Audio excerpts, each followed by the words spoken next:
meningkat lagi, insya Allah. Bukan berarti yang kemarin kurang, bukan, karena setiap hari, setiap saat kita harus selalu meningkat. Itu harapan kita semua. Terus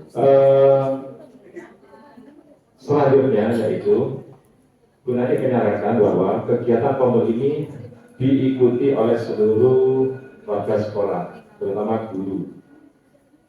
Dan pelaksanaan kegiatan diseminasi ini wajib diikuti mulai dari awal sampai akhir. Jadi nanti yang berhak mendapatkan sertifikat itu yang mulai dari awal sampai akhir pelaksanaan tetap berada di ruangan ini.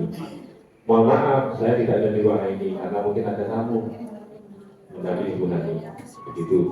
Mungkin itu saja dari saya, kurang lebihnya mohon maaf. Saya akhiri, wassalamualaikum warahmatullahi wabarakatuh. Terima kasih Pak Bambang. Selaku pembawa acara, saya pagi ini berharap bahwa kegiatan kita bisa hidup. Maksudnya kita nanti Bapak Ibu guru yang ikut di sini bisa memberikan masukan-masukan sehingga suasana kegiatan diseminasi ini tidak hanya Ibu narasumber yang berbicara, tapi kita semua bisa memberikan masukan. Begitu ya, tidak usah tegang-tegang Bapak Ibu, santai saja. Bapak ini yang saya hormati, karena kegiatan ini memang sangat baik tujuannya, maka kiranya sangat perlu sebelum acara ini dimulai kita akan melaksanakan doa bersama dulu. Yang dalam hal ini saya mohon dengan hormat Bapak senior kita, Bapak Haryanto, untuk memimpin doa di depan.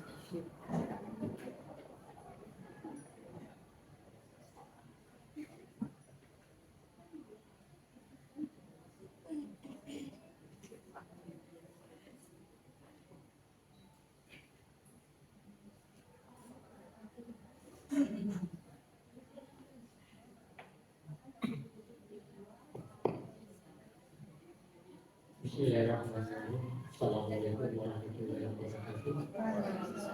Bapak Ibu yang saya hormati yang hadir pada kesempatan ini, marilah kita berdoa bersama.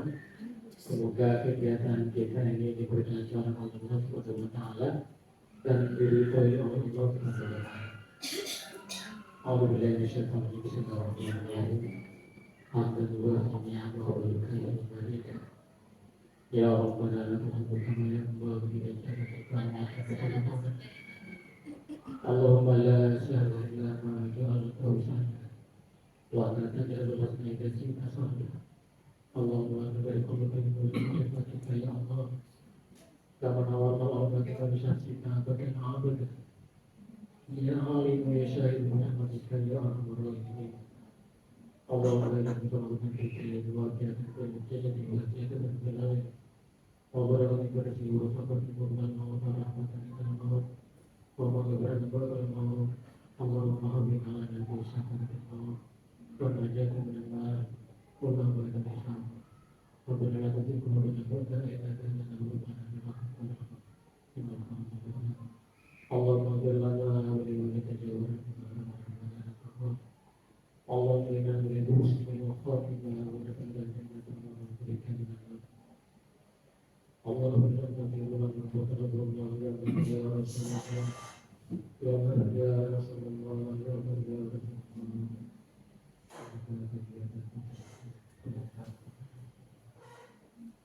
Alhamdulillah dan mengabdi wasallam ya Rasulullah sallallahu alaihi wasallam. Rabbana atina fid dunya hasanah wa fil akhirati hasanah wa qina adzabannar. Subhanallah wa bihamdihi wa yusifun wa salamun alal mursalin walhamdulillahi rabbil alamin. Rabbana taqabbal minna bi barakatil Fatihah.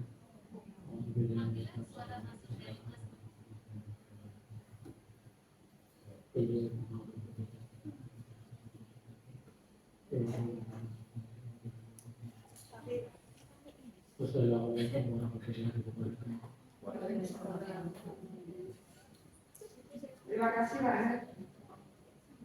Bapak Ibu yang saya hormati, kita langsung masuk ke kegiatan inti, yaitu kegiatan dari Kongres SMP Negeri 2 Sumeneb, di mana diisi dengan diseminasi aksi nyata oleh Ibu Disungai Hani SPD yang langsung akan dipandu oleh Ketua Kompel kita, Ibu Enang Supiawati SPD, dipersilakan. Nah, untuk itu Bapak Ibu, saya selaku pembawa acara pada pembukaan pada pagi hari ini mohon undur diri. Saya akhiri. Wassalamualaikum warahmatullahi wabarakatuh.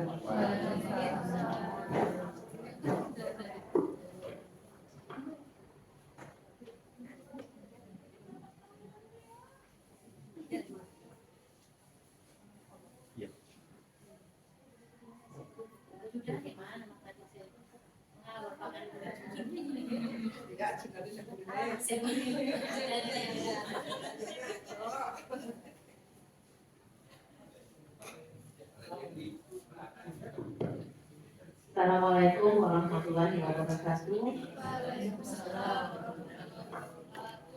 Nah, gimana Bapak Ibu kabarnya hari ini? Alhamdulillah, luar biasa. Alhamdulillah luar biasa.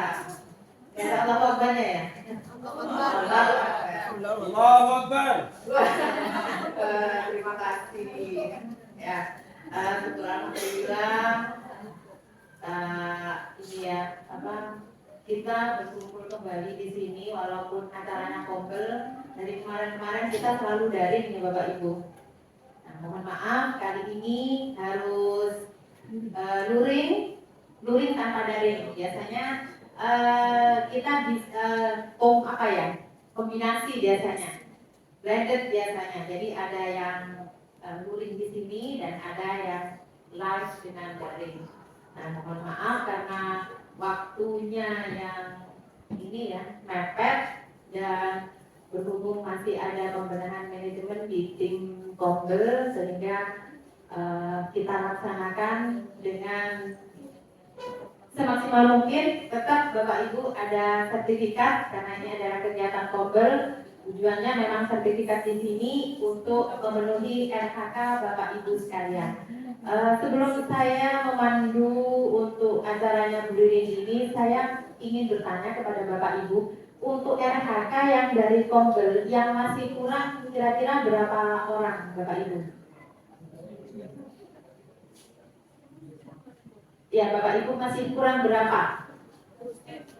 Yang kurang satu sertifikat berapa orang Bapak Ibu? Yang kurang satu sertifikat berapa orang? Yang kurang 2 sertifikat? Atau sudah terpenuhi semua? Ya, terpenuhi. Yang kurang 1 sertifikat Bapak Ibu?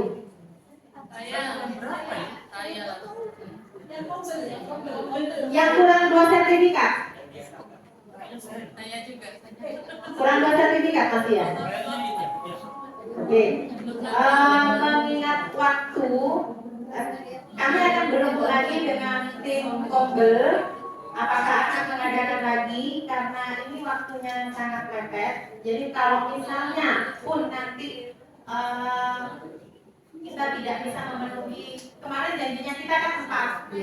Nah, berhubung ada perubahan yang itu membutuhkan pemikiran yang tidak mudah, sehingga kami hanya bisa memenuhi 3.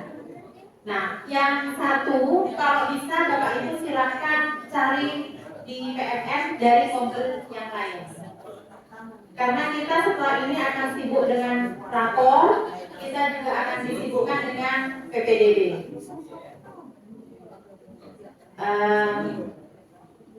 Mohon perhatiannya sejenak. Urusan untuk sertifikat sudah clear ya Bapak Ibu. Sebagai informasi selanjutnya, kami berharap, besar harapan kami Bapak Ibu sekalian hadir utuh di sini selama insya Allah kurang lebih 1,5 jam sebagai syarat untuk penerbitan sertifikat. Akan ada 2 absensi.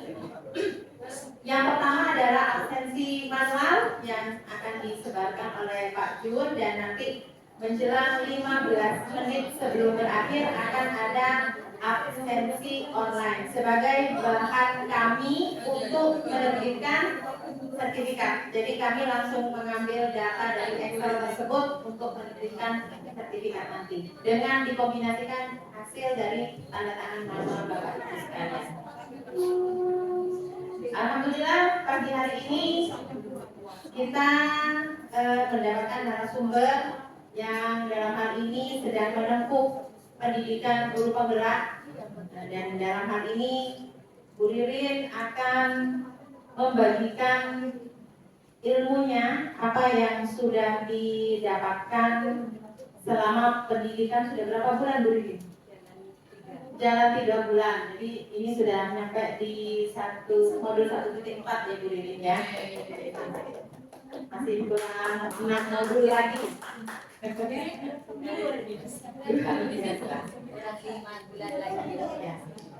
Nah, sebelum saya mulai, Bu Ririn, saya akan membacakan kurikulum vitae Bu Ririn terlebih dahulu.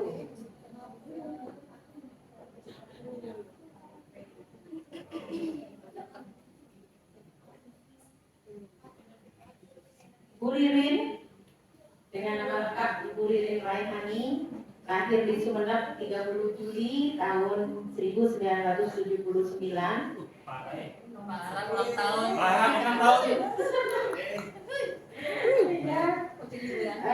Menempuh pendidikan sekolah dasar sampai universitas di Sumeneb. Statusnya sekarang mengajar di SMP Negeri 2 Sumeneb setelah melalui pengalaman mengajar di SMP Negeri 1 Lenteng dan SMP Negeri 5 Sumeneb. Ini adalah sekolah ketiga yang sudah Bu Ririn lalui. Semoga tidak sampai nambah lagi. Lain saya nyambang katanya Bu Ririn. Ya, status sekarang sebagai peserta pendidikan guru penggerak angkatan 10. Semoga Bapak Ibu, nah ini pesan dari BPGP kemarin, silakan diajak teman-temannya katanya untuk mengikuti pendidikan guru penggerak. Nah setelah ini mungkin kalau ada seleksi lagi, saya harap Bapak Ibu sekalian untuk bisa bergerak dan juga menggerakkan di komunitas ini. Ya. Agar waktu lebih efisien, saya silakan Bu Ririn untuk menyampaikan materi yang sudah disiapkan, berbagi dengan kami. Jika nanti ada pertanyaan, nah maka pertanyaan ini akan kami bagi menjadi 2 sesi, di mana masing-masing sesi kami batasi 3 orang penanya. Jadi untuk 2 sesi ada 6 orang penanya. Dan ini mungkin bisa berkembang ya Bapak Ibu, tergantung dengan keadaan. Ya, silakan Bu Ririn, silakan untuk memulai materinya. Bismillahirrahmanirrahim. Terima kasih Bu Ri atas kesempatan yang telah diberikan pada saya.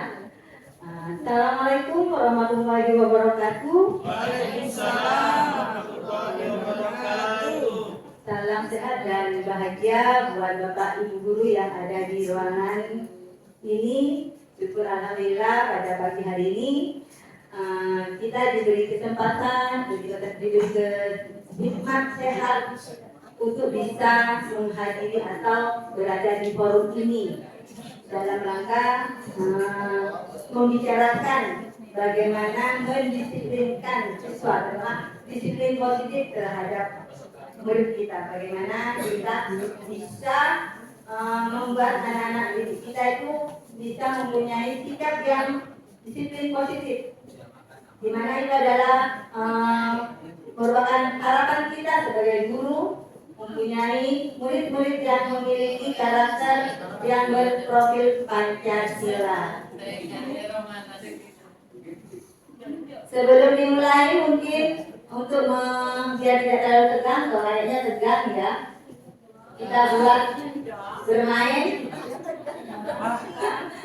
Maunya yang bagaimana? Apakah yang lagi viral kayak Marshan? Berjoget? Ayo maju di depan. Ayo Bu Yeti, ayo Pak Jun. Bu Pipin di depan.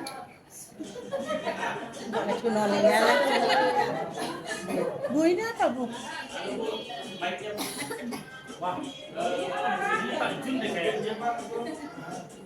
Jun mana sama olahraga.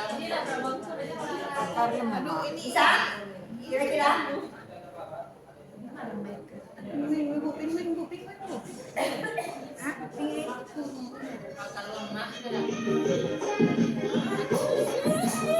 Yuk, berdiri Bapak Ibu. Biar kita semangat. Tetap bersemangat.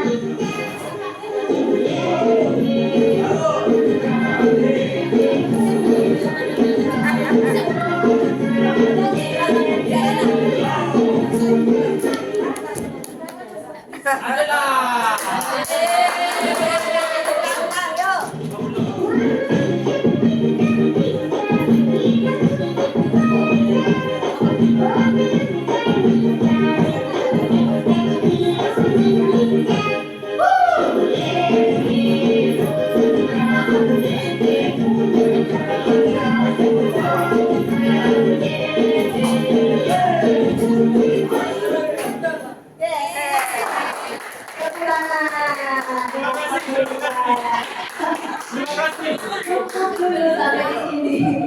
Kita ke materi. Biar materi aja ya.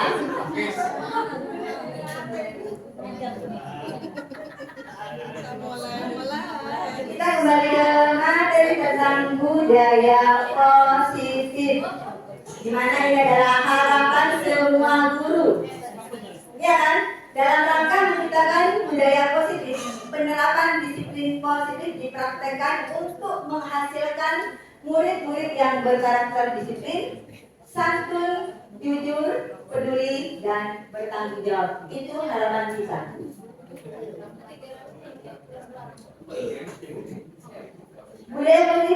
Budaya positif artinya itu adalah budaya yang merupakan perwujudan dari nilai-nilai atau keyakinan universal yang diterapkan di sekolah.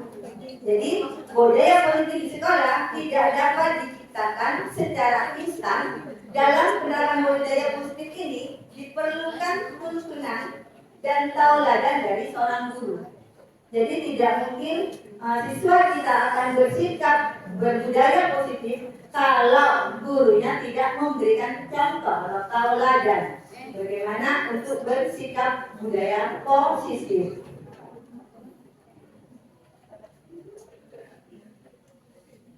Di sini konsep inti dari budaya positif yaitu perubahan paradigma belajar. Yang kedua, disiplin positif, nilai-nilai kebajikan, kebutuhan dasar manusia. Nah, di sini biasanya yang kadang kita abaikan, motivasi perilaku manusia, posisi kontrol guru yang kita tahu itu ada 5 nanti ya kita pelajari, keyakinan kelas, di mana biasanya setiap wali kelas itu membuat keyakinan kelas untuk mendisiplinkan siswa-siswanya, di mana keyakinan kelas itu nanti siswa juga harus ikut berperan serta untuk membuat keyakinan kelas. Dan yang ketiga di sini adalah segitiga restitusi. Mungkin ada yang sebagian sudah tahu kalau Bapak Ibu sudah mempelajari PMM di modul disiplin positif kalau tidak salah ya. Di situ sudah dijelaskan tentang segitiga restitusi Bapak Ibu. Di sini kita akan bahas yang pertama dulu tentang pembelajaran dengan paradigma baru, yaitu pembelajaran paradigma baru merupakan pembelajaran yang dirancang berdasarkan prinsip pembelajaran berdiferensiasi. Biasanya ini apa ya berdiferensiasi? Nanti kita pelajari di suatu saat lagi kalau kita ada momen. Sehingga peserta didik belajar sesuai kebutuhannya berdasarkan tahap perkembangan sesuai teori psikologi modern untuk mewujudkan profil pelajar Pancasila.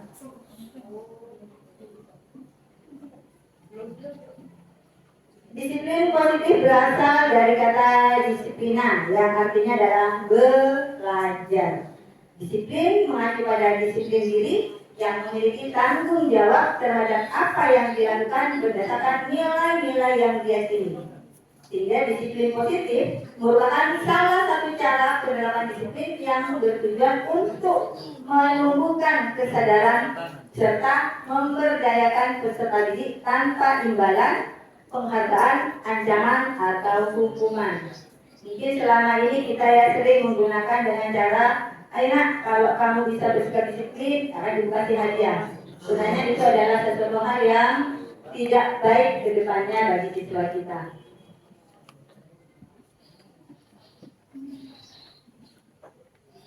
Nilai-nilai kebajikan yang disepakati bersama lepas dari tentang suku bangsa, agama, bahasa maupun latar belakang. Jadi nilai-nilai kebajikan nanti yang akan Bapak Ibu terapkan pada siswa itu tidak harus memandang dari suku bangsa, agama, bahasa maupun dari latar belakangnya.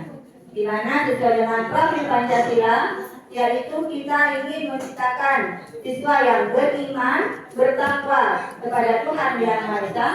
Tentunya kita juga ingin anak kita mandiri, bernalar kritis, berkeberanian, berkeberanian global, bergotong royong, serta mungkin juga kreatif. Itu yang kita harapkan dari anak didik kita. Di sini kita akan belajar tentang kebutuhan dasar manusia, di mana segala sesuatu yang kita lakukan untuk mendapatkan apa yang kita inginkan, seluruh tindakan yang kita lakukan memiliki tujuan tertentu, dan semua usaha terbaik yang kita lakukan adalah dalam rangka agar kebutuhan dasar kita terpenuhi dengan baik. Sebenarnya apa saja sih kebutuhan dasar manusia itu? Ada berapa? Ada yang tahu?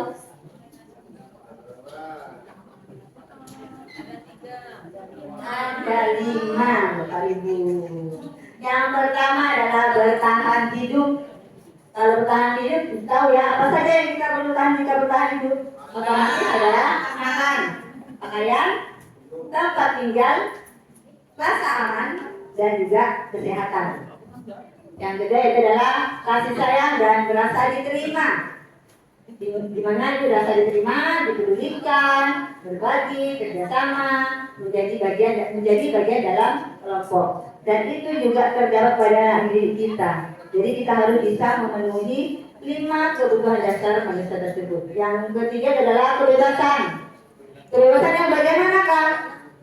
Kebebasan untuk bisa mandiri, memiliki pilihan, mencoba hal baru, dan mampu mengendalikan arah dirinya.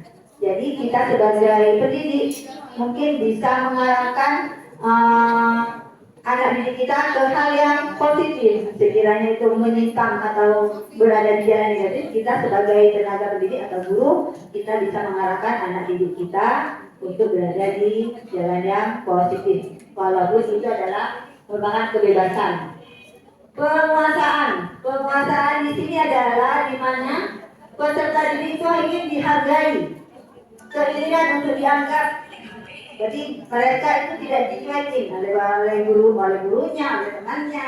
Jadi merasa mereka itu mempunyai penguasaan dirinya itu ada yang menganggap, memimpin, berprestasi. Berprestasi di sini bukan cuma di bidang akademik, tapi juga di non akademik. Kita sebagai seorang pendidik mungkin bisa mengarahkan murid kita agar bakat dan minatnya bisa berkembang dengan baik dan bisa berprestasi tentunya. Terus yang kedua, yang berikutnya adalah diakui dan didengarkan. Kadang-kala kita sebagai seorang pendidik jangan bersikap terlalu cuek terhadap anak didik kita. Sehingga mereka biasanya kalau anak didik kita dicuekin, itu nanti di dalam diri anak didik itu akan timbul suatu rasa dendam. Rasa dendam, rasa marah, kenapa kok saya kok dicuekin? Apa karena saya nakal? Apa karena saya tidak pintar? Apa karena saya tidak berprestasi? Akhirnya rasa itu akan berkembang, menumpuk kalau kita tidak menyelamatkan mereka ke arah yang positif. Jadi kita rangkul mereka, baik mereka itu walaupun anak didik kita itu tidak berprestasi, nakal, Memang tidak semudah membalikan telapak tangan ya Pak Ibu, tapi kita harus secara konsisten, continue, kita harus bisa berdekatan dengan peserta didik kita. Terus yang kelima adalah kesenangan. Kesenangan ini adalah bisa bermain, humor, antusiasme, dan tertawa. Lanjut. Di sini adalah motivasi perilaku manusia. Di situ ada dua, motivasi dari diri dalam sendiri dan dari luar. Disebut dengan ekstrinsik dan intrinsik. Di mana di motivasi ekstrinsik itu adalah untuk menghindari ketidaknyamanan atau hukuman.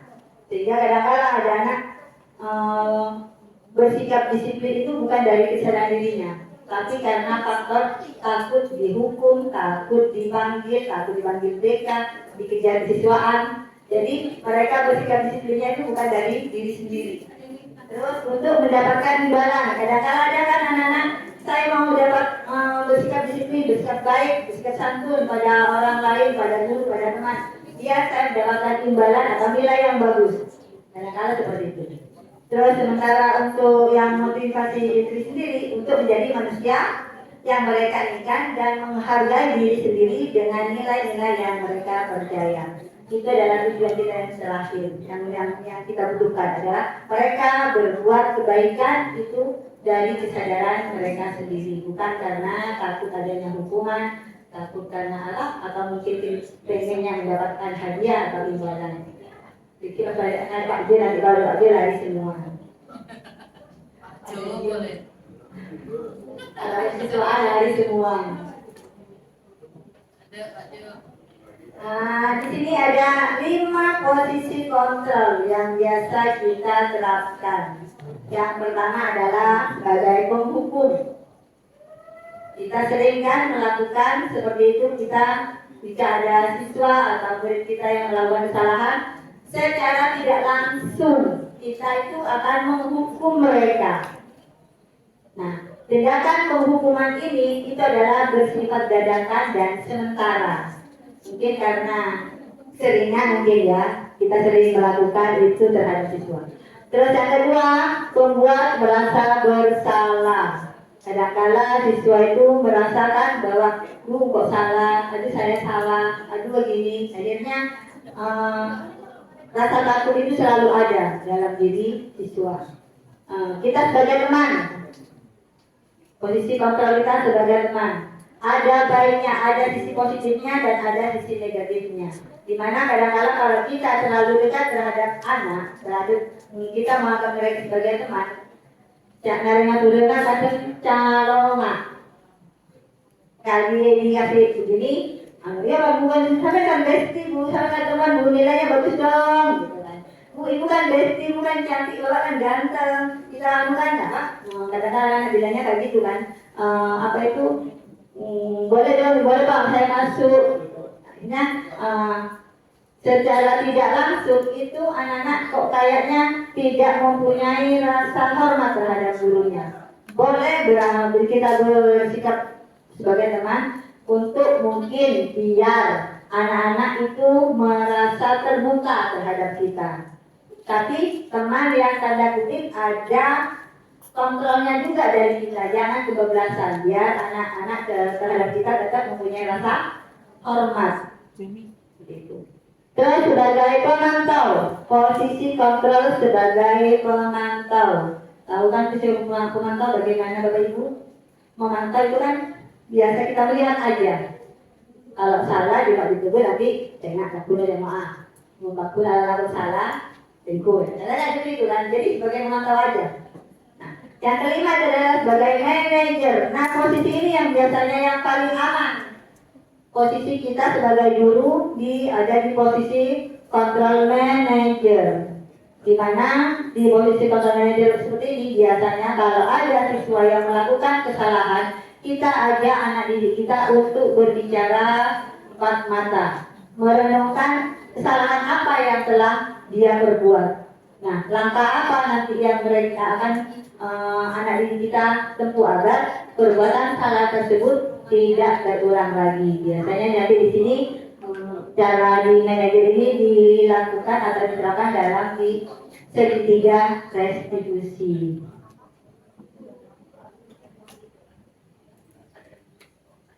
Keyakinan kelas. Nah, biasanya guru di sini punya, bukan cuma di wali kelas saja, tapi semua guru biasanya pertama kali masuk atau awal kali masuk kelas pembelajaran itu biasanya membuat dulu keyakinan kelas. Pembentukan keyakinan kelas itu sebenarnya bersifat abstrak. Dibuat secara tertulis juga bisa. Nah, yang kedua berupa pernyataan universal. Jadi universal di situ tidak boleh ada kalimat negatif. Ada kata jangan, tidak boleh atau bagaimana. Jadi gunakan pernyataan yang universal. Dibuat dalam pernyataan positif. Sedikit siswa sedikit saja agar mudah diingat. Jadi kalimatnya sedikit, jadi mudah diingat. Seperti misalnya di keyakinan kelas saling menghormati. Nah, di saling menghormati itu kan sifatnya universal. Menghormati bagaimana? Tadi yang pertama, tidak ramai pada waktu pembelajaran, tidak menyela pada waktu guru lagi menjelaskan. Itu termasuk juga dalam kalimatnya yang sedikit tapi mudah dipahami oleh siswa. Bersifat universal, umum. Sesuai dengan kondisi kelas atau sekolah sehingga mudah diterapkan. Semua warga sekolah atau warga kelas dilibatkan saat pembuatan keyakinan kelas. Jadi keyakinan kelas itu dibuat secara bersama-sama dengan siswa kita. Jadi bukan kita saja yang membuatnya. Kalau kita yang membuatnya itu adalah bukan keyakinan tapi peraturan yang kita buat. Jadi agar keyakinan kelas itu menjadi suatu peraturan bagi mereka yang dibuat sendiri, ajaklah semua siswa untuk membuat keyakinan kelas tersebut. Masih semangat Bapak Ibu?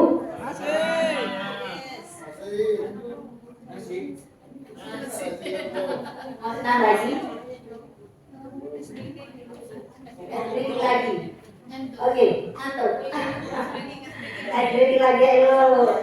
Sekarang begini, saya ingin melihat mengetahui konsentrasi dari Bapak Ibu atau juga semangat Bapak Ibu. Apakah masih tetap semangat? Apakah tetap konsentrasi?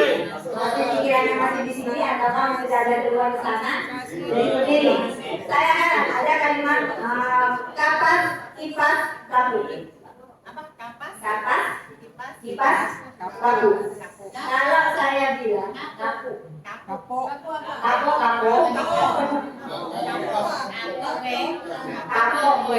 bukan kapu ya, bukan kapu. Saya bilang ini kipas, ini kipas, yang ini kapas, yang ini kalau bilang yang ini, kalau yang ini maka tahu. Ulang lagi ya. Ini kipas. Yang ini kapas. Kalau yang ini oke. Sudah siap? Yang ini kapas. Kalau yang ini yang ini ini kalau yang ini anak-anaknya tidak berubah. Hanya kalian dengarkan perintah saya. Ini yang ini kalau yang ini kalau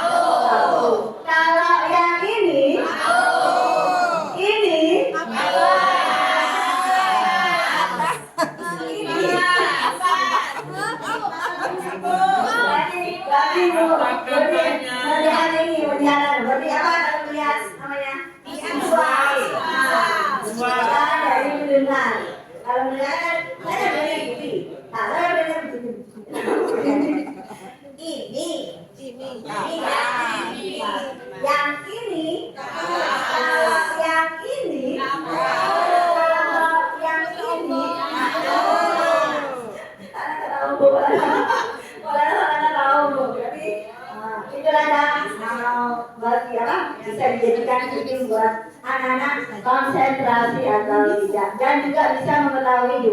model belajar siswa bagaimana? Apakah dengan cara melihat, mendengar, atau mempraktekkan? Bapak Ibu, bisa ajarin lagi ya? Nanti bicara dia senang-senang lagi.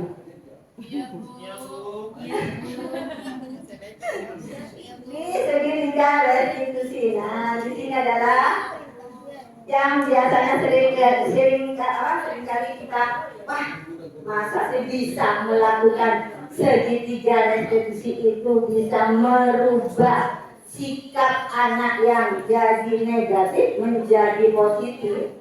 Nah, sebenarnya Bapak Ibu, ini adalah langkah-langkahnya. Jadi tidak mungkin melakukan segitiga restitusi ini satu kali langsung anak berubah. Tidak mungkin seperti itu. Karena merubah sikap perilaku anak itu tidak semudah membalikan telapak tangan. Jadi kita perlu kebiasaan, kita continuous, terus cara kerja anak itu bagaimana anak-anak itu bisa nanti dari yang kita harapkan menjadi anak-anak yang kita harapkan. Di segitiga restitusi di sini adalah proses dialog. Berarti kalau mau melakukan segitiga restitusi itu jangan dilakukan dalam satu kelas. Kalau bisa jadi diambil siapa anak yang kita mungkin mau direstitusi. Misalnya satu atau dua anak kita panggil. Nah di situ nanti ada menstabilkan identitas. Di menstabilkan identitas ini nanti kita akan menanyakan mereka dengan beberapa pertanyaan di sini. Biasanya kan kadang-kadang kita akan bertanya pada anak, buat salah itu tidak apa-apa. Itu menstabilkan identitas mereka dulu.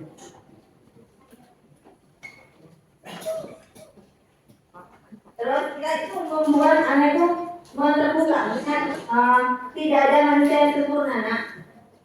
Utara kalimat itu. Jadi secara tidak langsung mungkin kita itu adalah mengetuk pintu hati mereka agar mereka itu sadar dengan sendirinya bahwa memang manusia tidak sempurna. Saya juga pernah melakukan kesalahan. Dengan kalimat yang tidak seperti memarahi. Bisa diambil dari salah satu di situ. Ini dalam menstabilkan identitas. Terus yang ketiga, yang kedua di sisi yang berikutnya yaitu validasi tindakan yang salah. Di validasi tindakan yang salah ini kita bisa menggunakan kalimat-kalimat yang saya contohkan di sini ada 4. Padahal kamu bisa melakukan yang lebih dari ini dengan kalimat yang bagus, jangan sampai marah-marah. Padahal bisa melakukan beda. Jadi akhirnya bukan kita mau restitusi, tapi anak itu yang mendoktrin seperti itu. Kamu masih punya alasan kenapa melakukan hal itu. Nah, di situ ditanyakan. Nah, kesalahan-kesalahan kadang-kala yang ada pada mereka, pada diri kita itu, mereka berbuat mungkin karena 5 kebutuhan dasar manusia itu tidak dipenuhi, sehingga mereka itu adalah anak bukan anak hanya awalnya nak bisa bu. Lebur bunga berdiri anak-anak itu nangis, suka melihat itu kalau marah-marah. Itu adalah kesenangan, tapi kesenangan anak tersebut tidak terpenuhi, baik di lingkungan sekolahnya, di masyarakatnya maupun di rumahnya, seperti itu.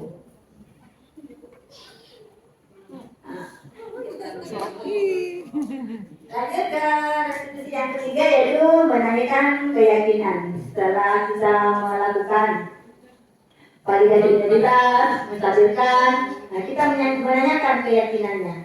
Apa yang kita percaya sebagai kelas atau keluarga? Apa yang dipercaya dengan anak di situ? Terus apa nilai-nilai umum yang kita telah sepakati di situ? Nah, di situ saya adalah percaya sebagai kelas. Di kelas itu kan adalah kesepakatan kelas yang sudah dibuat. Nah, nanti itu ditanyakan.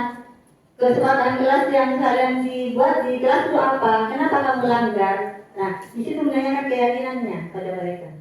Kan kamu buat sendiri peraturan itu, apa keyakinan kelas di situ? Kenapa harus dilanggar lagi? Kenapa harus tidak dipatuhi lagi? Seperti itu tanyakan. Jadi nanti anak-anak itu dengan sendirinya akan sadar. Tidak mungkin sekarang Bapak Ibu, mungkin 2 tahun lagi, atau mungkin kalau mereka memiliki keinginan untuk berubah. Waktu 1 bulan, 2 bulan, anak itu bisa juga berubah seperti itu. Seperti mungkin kemarin saya sebelum mengenal segitiga institusi mungkin sudah sering melakukan, tapi tidak tidak se seurung ini mungkin dulu. Saya sering melakukan itu, manggil anak-anak satu persatu dan alhamdulillah yang awalnya anaknya itu ya mungkin masih sih, tapi kan sudah mulai berkurang. Yang dulunya agak cuek, nakal minta, tapi kalau ketemu dengan saya alhamdulillah. Tapi saya bilang jangan ke saya saja, nah ke gurunya yang lainnya. Iya Bu. Jadi bersifat di posisi kontrol sebagai teman pun bisa, tapi dalam tanda kutip kita mempunyai batasan. Jangan langsung kayak kita berteman dengan teman kita sebaya. Kita bisa berteman juga dengan anak didik kita, tapi dalam posisi kita tetap sebagai manajer di atasnya, teman tapi juga manajer. Teman juga dia sudah memantau, jadi dia memantau seperti itu.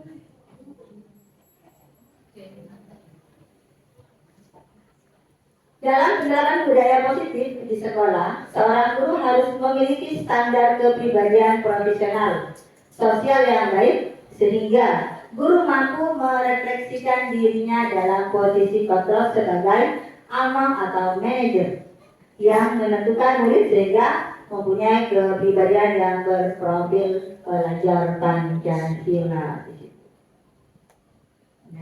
Sudah moto Sakalangkong. Itu mungkin yang dapat saya paparkan. Kemudian nanti ada yang mau menanggapi atau bertanya, saya serahkan pada moderator itu. Assalamualaikum warahmatullahi wabarakatuh. Terima kasih Bu Lirin atas penyampaiannya yang luar biasa. Ya, luar biasa sekali karena di sini sesuai dengan bukan tema ya, pilihan dari indikator kinerja kita di sekolah kita kemarin disepakati adalah disiplin positif. Maka insya Allah ilmu yang disampaikan oleh Bu Lirin ini akan sangat bermanfaat untuk kita terapkan di kelas-kelas kita masing-masing. Nah, memasuki sesi selanjutnya setelah pemaparan oleh Bu Lirin, kita akan melakukan tanya jawab. Jadi bagi Bapak Ibu, untuk sesi yang pertama kami batasi terlebih dahulu 3 orang penanya. Nah, mohon bersabar jika tidak banyak menanggapi dulu. Kenapa? Bertanya atau menanggapi?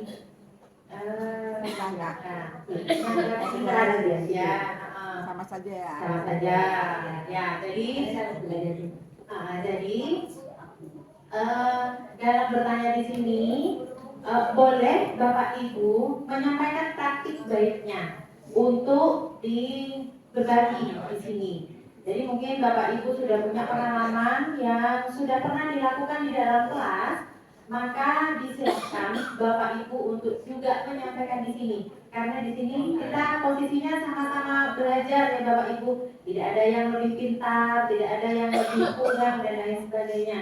Sehingga kita manfaatkan pombel ini, khususnya sesi miliknya Bu Lirin kali ini untuk kita belajar bersama-sama. Mungkin kalau ada kata-kata semua murid semua guru ya Bapak Ibu ya. Nah, sehingga saya belajar dari ilmunya Bu Lirin, mungkin nanti Bu Lirin belajar dari apa yang sudah saya pernah lakukan. Dan itu berlaku juga untuk Bapak Ibu sekalian. Silakan Bapak Ibu, 3 orang penanya. Silakan. Penanya atau mungkin mau menanggapi. Ya, Bu Lisa terlebih dahulu.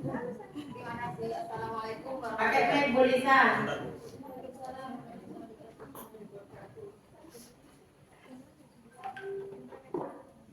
Terima kasih atas kesempatan yang diberikan dari Ibu Lirin. Di sini saya hanya ingin curhat atau contoh atau kejadian di sekolah terdahulu saya tentang disiplin positif, terutama tentang kesepakatan kelas. Nah, saya ingin ingin mengetahui penerapannya tentang kesepakatan kelas. Misalnya, namanya anak-anak itu kan beraneka ragam, ada yang nakal, ada yang enggak. Kalau hanya mencontohkan atau apa, oh anak-anak ini seharusnya begini atau memberi apa namanya memberi pengetahuan atau keyakinan bahwa tidak boleh melaksanakan ini karena sekarang tidak ada kata tidak atau jangan ya.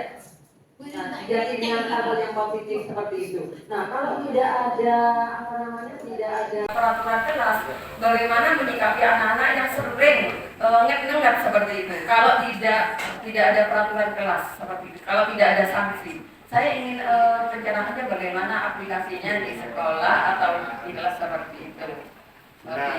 Karena setahu saya ya, kalau saya di agama Islam, contohnya saat mempelajari menerapkan tentang sholat dari usia 7 tahun ya anak-anak itu diajarkan untuk sholat, tetapi kalau sudah 10 tahun wajib hukumnya untuk dipukul atau dikasih hukuman seperti itu. Bagaimana dengan dengan kesepakatan kelas ini? Contoh konkretnya bagaimana penerapannya? Terima kasih. Bu Ririn, mungkin ada lagi? Bu Ririn, ya. Apakah ini di satu ataukah 3 pertanyaan dulu baru ditanggapi? 3 saja langsung. 3 langsung. Oke, sekarang silakan pertanyaan yang kedua. Wenda Ayu.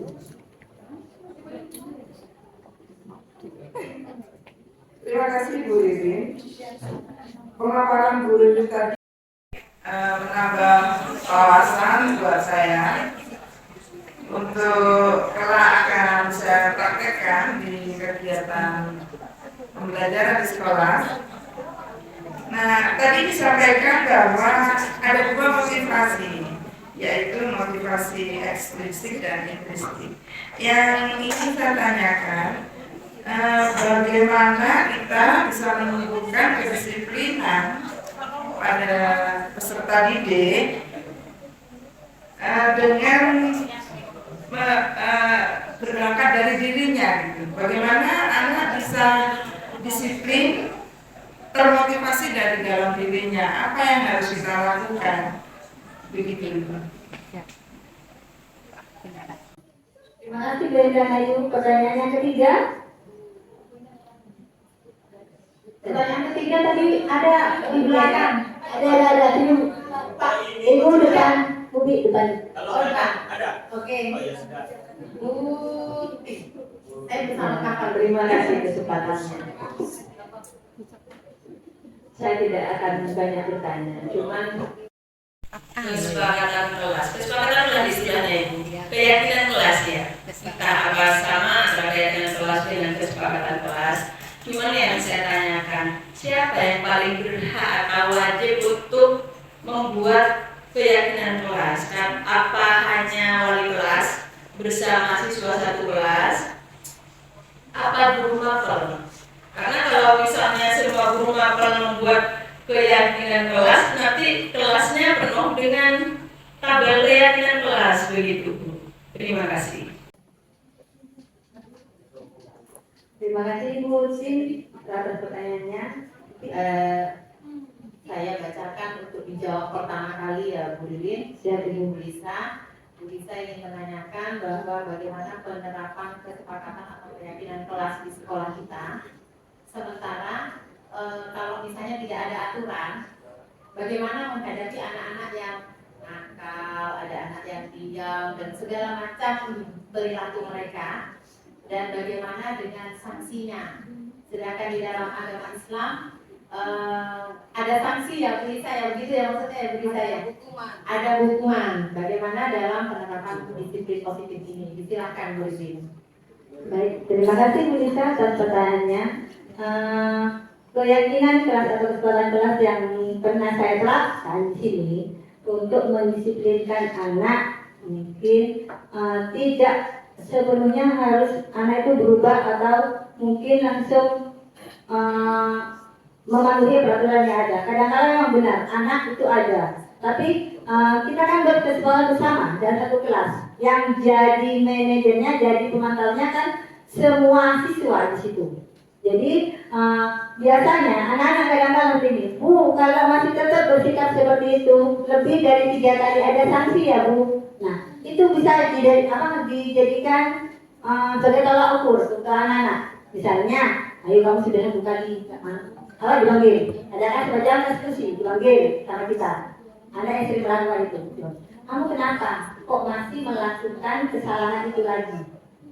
Kamu kan tahu sanksinya apa? Apa kamu tidak malu nanti kalau seperti itu? Akhirnya mungkin merasa bersatu akan terungkap juga dari kita sebagai guru. Tapi kadang-kadang untuk mensiasati atau mungkin mensiasati siswa yang bersikap berlaku seperti itu diperlukan juga, tapi jangan sering-sering seperti itu.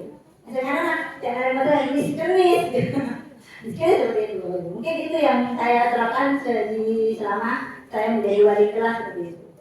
Walaupun kadang-kadang dari guru-guru lainnya, Kulirin, ditanya sampai itu yang namanya bukan lu, saya bukan Kulirin ini, saya nanti panggil, bukan, masa kita nggak usah hadir ya dong. Jadi maksudnya maaf ya dong ya, masa kita mau jadi kembang buruk di dalam kelas? Nanti ayo, ya bisa nggak kamu nggak dikurangi? Akhirnya yang awal-awalnya bukan itu kalau bicara banter akan berkurang. Nabila Ayu juga mulai berkurang. Itu yang pengalaman yang saya alami di kelas saya sendiri waktu itu. Begitu juga pada waktu yang kelas 986 sekarang di 996. Saya itu mesti ada di kelas yang paling anaknya super super dalam hal tindakan. Sering jalan, sakit.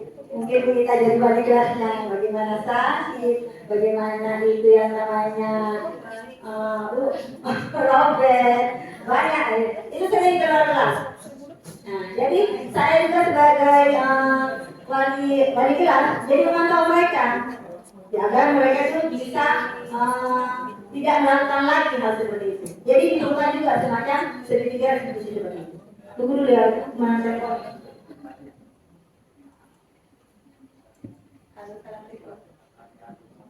Iklan itu. Iya, sebentar lagi nyampe. Bentar lagi nyampe. OTW. Pak Roni, ya Pak, Pak Roni. ada pesanan datang. Nanti beda masuk aja. Sangat datang.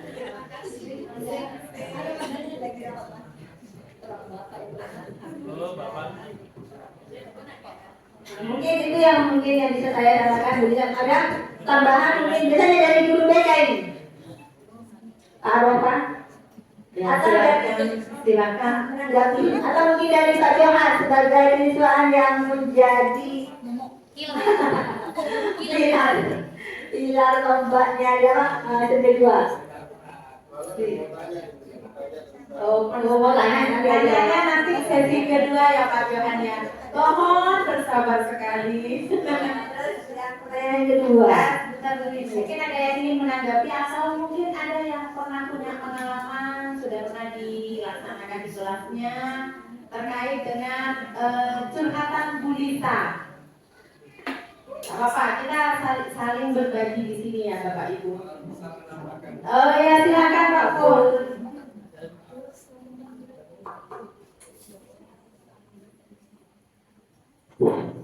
Assalamualaikum warahmatullahi wabarakatuh.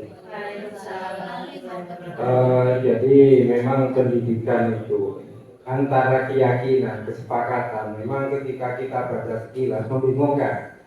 Tapi sebetulnya keyakinan itu hasil yang tercapai. Kesepakatan itu sesuatu yang kita buat, kita sepakati bersama. Yang dipentingkan yaitu murid. Jadi kita kadang salah, ya. Artinya kita itu mengerjakan sesuai kebutuhan, bukan jangka panjang. Karena kita dituntut PMM, makanya kita buat kesepakatan yang didominasi oleh kita. Makanya kan ini pentingnya sebelum membuat kesepakatan kelas kita harus tahu sebetulnya ini. Yang kedua, setelah kita tahu, mari anak-anak diberitahu apa sih Jangan ditembak. Kalau ditembak ya yang jelas dalam pelaksanaan nggak akan hasilnya maksimal. Ya, yang kedua ini yang sering kita tahu contoh. Artinya kita sering mengambil hitamkan anak-anak. Dikit-dikit anak sih salah, dikit-dikit anak yang salah. Tapi kita kurang introspeksi. Makanya guru sekarang ada istilahnya refleksi. Ya, kita koreksi apa sih yang salah pada diri kita? Kenapa anak-anak begitu? Yang ketiga untuk masalah segitiga itu, memang kita itu jangan membuat label pada anak. Kenapa? Karena sudah mix-nya. Ketika kita buat label, maka pikiran kita sudah jelek. Ya. Jadi ketika kita menangani kasusnya anak, maka pikiran kita harus kosong. Anak perlakukan tidak ada label apapun, sehingga kita menangani dengan posisi netral. Ya contohnya begini tadi, karena kita sudah menganggap anak itu jelek, maka yang muncul itu sudah jelek. Sehingga dalam identifikasi langkah-langkah segitiga institusi, ini kan harusnya kita tanya kenapa sih anak ini? Biar anak-anak ada keterbukaan. Tapi kalau dia takjub, nggak mungkin terus anak-anak ngomong masalahnya apa, karena sudah takut duluan. Jadi harusnya kita tanya apa sih masalahnya. Contoh sederhana ketika telat, kan harus ditanya kenapa anak telat.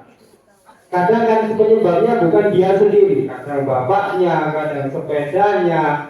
Dan kasus ini sebetulnya bukan kesalahan murni anak. Sekali lagi lingkungan juga sangat mempengaruhi. Yang kedua, kebiasaan terbentuk juga dari lingkungan. Saya kira kalau lingkungannya baik, nggak mungkin anak-anak jelek.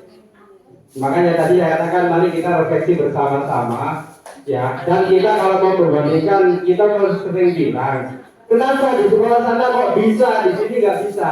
Yaitu tadi ujung-ujungnya refleksi diri. Guru harus terus belajar dan harus terus membaca.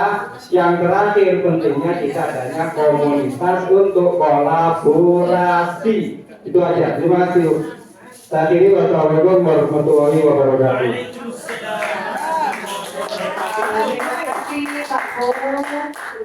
Mungkin ada Bapak Ibu yang lain yang ingin menambahkan.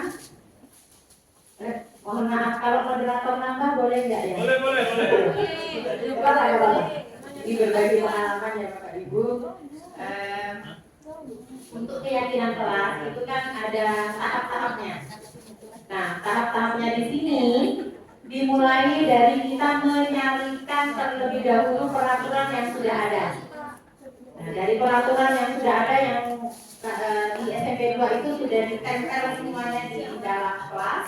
Nah, itu kita lihat terlebih dahulu, kita telaah. Tapi telaahnya bukan kita ya Bapak Ibu, yang menelaah itu adalah anak-anak. Nah, setelah itu diambillah kesepakatan bersama yang masing-masing anak-anak itu memiliki hak untuk memberikan pendapatnya. Jadi seluruh kelas anak-anak wajib untuk membuat apa yang diinginkan terhadap kelas ini. Itu yang kedua. Yang ketiga, tentunya ada keinginan anak-anak yang antara satu dengan yang lainnya itu sama. Nah, oleh karena itu kita salikan lagi, kita rangkum kembali dari kesepakatan yang sudah anak-anak buat seluruhnya itu. Nah, sehingga akan menjadi kesepakatan kelas. Nah, dari kesepakatan kelas inilah nanti kita akan merubahnya menjadi kata-kata universal. Nilai yang mengandung nilai-nilai kebajikan universal, misalnya menghormati, empati, terus gotong royong dan lain sebagainya. Nah, dari kesepakatan kelas di sini ini sekaligus saya nyerempet yang tim ya, dalam pengalaman ya Bu. Untuk kesepakatan kelas, saya secara pribadi saya membuat kontrak, semacam kontrak dengan anak-anak. Jadi misalnya ada anak-anak untuk di kelas saya, boleh anak-anak makan makan dan minum, tapi tidak boleh membeli terlebih dahulu terus dibawa ke dalam. Tapi apa yang sudah ada di dalam kelas, kalau misalnya anak-anak itu merasa kelaparan, terutama di jam pagi, jam pertama, karena kadang-kala anak-anak kita itu nggak sarapan dari rumahnya. Jadi ya masa kita nggak tega lah membiarkan anak-anak memeras otaknya tanpa sarapan. Jadi kita kasih waktu. Nah setelah itu, mereka biasanya akan saling memantau antara satu anak dengan anak yang lainnya. Misalnya sudah 3 kali lebih, Bu, ini Bu si Abu ini selalu mengganggu, selalu berbuat keluar dari kesepakatan. Nah biasanya mereka itu akan mengeluhkan kepada gurunya. Jika berkali-kali tidak mempan, ya konsekuensi yang sudah dibuat ini tidak mempan, maka kita selaku guru wajib melakukan restitusi. Dan langkah segitiga restitusi itu tidak bisa dibolak-balik ya Bapak Ibu, harus lulus dari langkah pertama sampai langkah ketiga. Sekian pengalaman dari saya. Terima kasih. Terima kasih. Mungkin bagaimana Bu Titin? Tidak harus dari kelas, semua guru bisa membuat kesepakatan kelas. Tidak usah ditempel bisa, mungkin di buku tulisnya itu, buku tulis yang kita belajar misalnya matematika agama, bahasa Indonesia, matematika punya semacam kayak nanti itu ditempel. Jadi kita juga punya, sebagai guru apa juga punya, jadi kita bisa sering-sering mengingatkan pada mereka. Nanti kebiasaan ini sering kita tegur, jadi kita ingatkan dengan keinginan yang mereka buat, insya Allah kita itu akan bisa bersikap disiplin.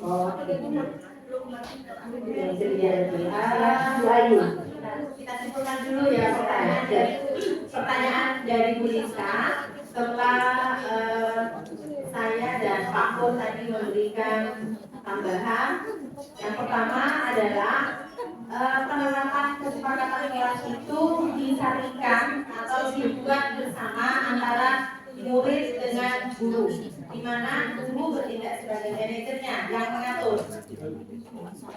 Nah, apabila anak-anak melakukan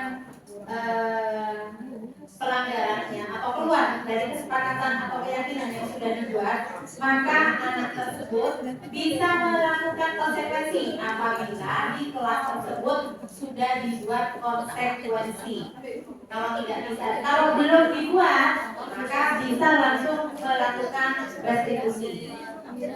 Nah, dari Pak Pur tadi, kita sebagai guru dihimbau dan dimotivasi untuk melakukan refleksi, di mana hal di sini untuk kita berkaca sebenarnya, ya, berkaca kepada diri sendiri apa yang sudah kita perbuat.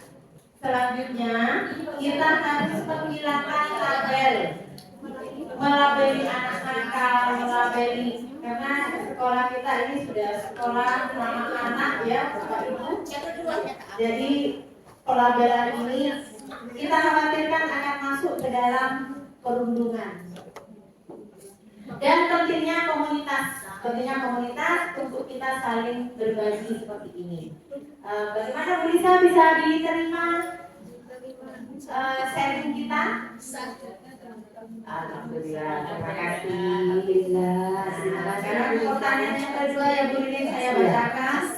Ada 2 motivasi yang dimiliki oleh manusia, yaitu intrinsik dan ekstrinsik. Nah, pertanyaan dari Bu Ayu tadi, bagaimana menumbuhkan disiplin yang berangkat atau termotivasi dari dalam dirinya, atau bagaimana mengembangkan motivasi intrinsik pada diri anak-anak. Ya, silakan Bu Lisa. Kalau pengalaman saya pribadi ya Bu, untuk namanya anak-anak yang mempunyai tanda karakter yang tidak benar, nah, itu ibaratkan batu. Kalau kita sering menyiramnya, ditetesin terus, berkata ditetesin terus, maka nanti anak tersebut akan dengan sendirinya timbul ke dalam dirinya, oh iya ya, bahwa sikap saya seperti ini merugikan bagi orang lain maupun pada diri saya sendiri. Merugikan orang lain misalnya, mungkin kalau anak tersebut misalnya dalam tanda kutip telah mengganggu temannya, bisa merugikan orang lain itu adalah mencelakakan terhadap orang lain. Kalau dirinya sendiri, dia benar-benar ruginya juga kenapa? Karena dia akan nanti dijauhi sama organisasi. Itu biasanya hukum alamnya. Jadi kita adakan kedekatan terus secara intens, bagaimana agar nanti anak tersebut sadar dengan sendirinya bahwa perbuatan yang dia lakukan itu adalah tidak baik. Seperti itu mungkin ada tambahan lagi, ya itu aja. Bapak Ibu silakan yang ingin menanggapi atau berbagi pengalaman seperti pertanyaan yang Bu Endang Ayu ajukan. Nanti ada kurang buat Bu Endang Ayu, mungkin bisa ditambahkan yang lainnya lagi. Ya, Bapak Ibu yang di belakang mungkin mau berbagi, disilahkan. Tanya nanti di sesi kedua ya Pak.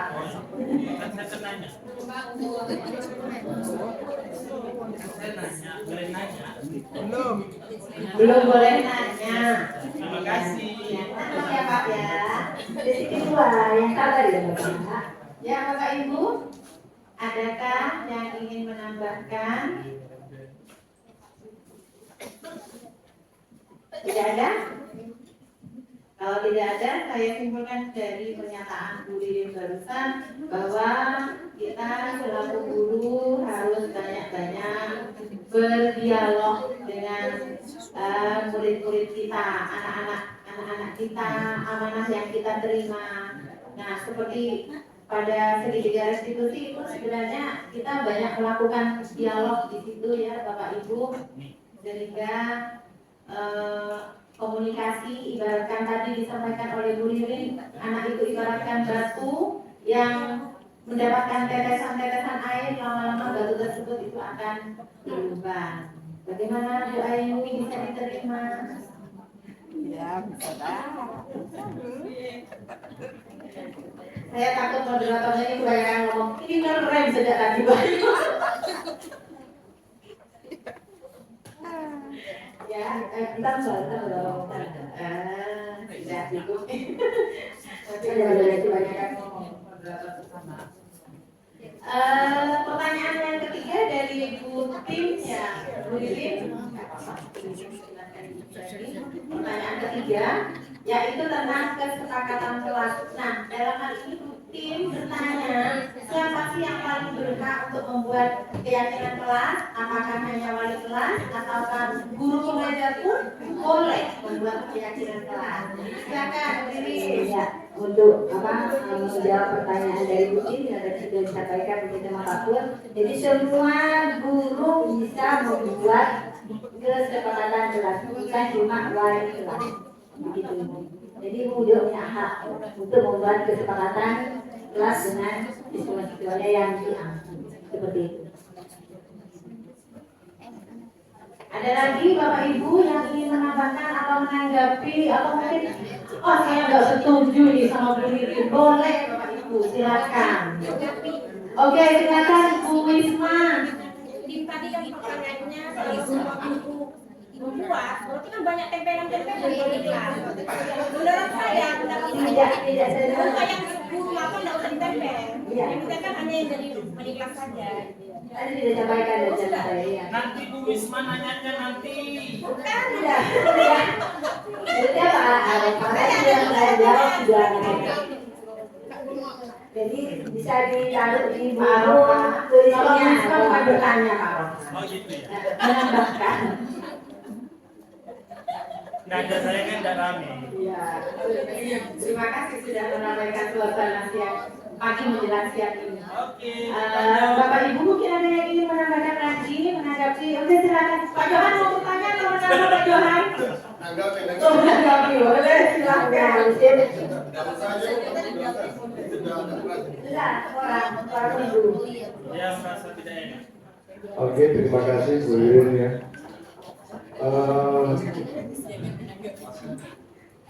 Tadi saya menanggapi tentang pernyataan dari Bu ini tentang pembuat yang lebih hak untuk membuat kesepakatan kelas ya. Iya. Kalau semua guru temboknya berarti penuh. Jadi mungkin menurut pendapat saya begini, mungkin ada kelompok kerja guru ya dari beberapa guru itu berkumpul dengan wali kelas membuat kesepakatan. Jadi agar kita kelas sudah bersih, tidak begitu banyak kayak kalau semua guru membuat kesepakatan jadi ramai kayak TK gitu ya. Ada pondok ini dan sebagainya. Akhirnya kita bukan di kelas lagi kayak di pameran gitu ya. Kebanyakan kesepakatan akhirnya anak-anak bingung sendiri kan.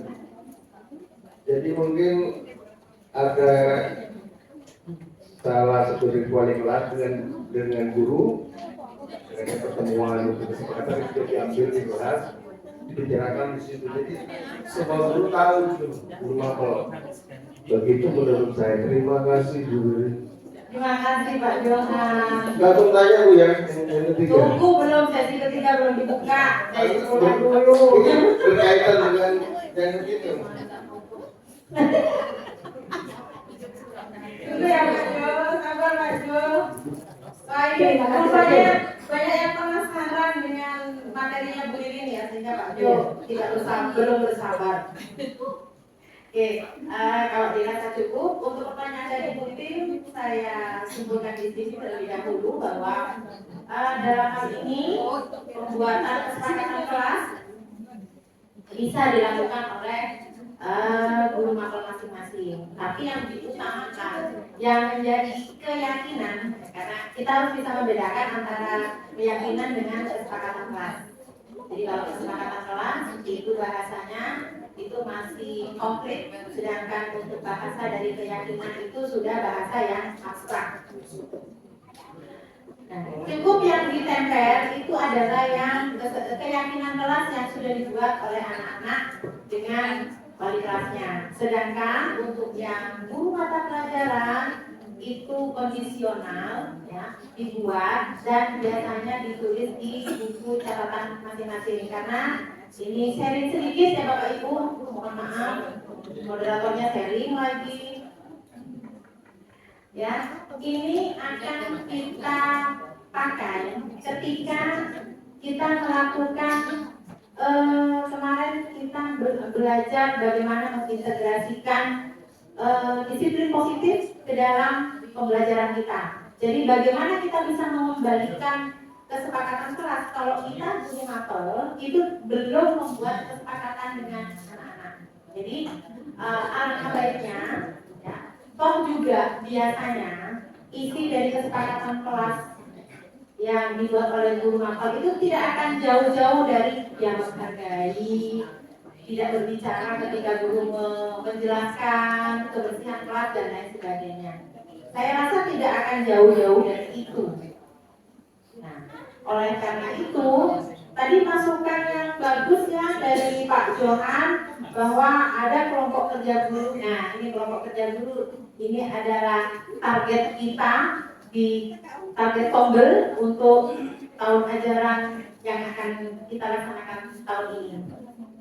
Nah, jadi Pak Jo tadi menyampaikan bahwa kelompok kerja guru itu membuat kesepakatan. Nah, berhubung di sini yang membuat kesepakatan ini bukan gurunya Pak Jo, maka di sini harus antara guru dengan murid yang membuat kesepakatannya. Dalam hal ini bisa di kelas dan juga guru mapel. Sekian sharing dari saya. Bagaimana Bu Tim? Sudah bisa diterima ya Bu Tim? Terima kasih Bu Tim. Oke, sekarang kita masuk ke sesi 2. Jadi kita butuh 3 penanya lagi. Silakan yang ingin bertanya dimulai dari Pak Johan terlebih dahulu Bu Rini. Pak Johan Bu Rini. Oke, terima kasih. Assalamualaikum warahmatullahi wabarakatuh.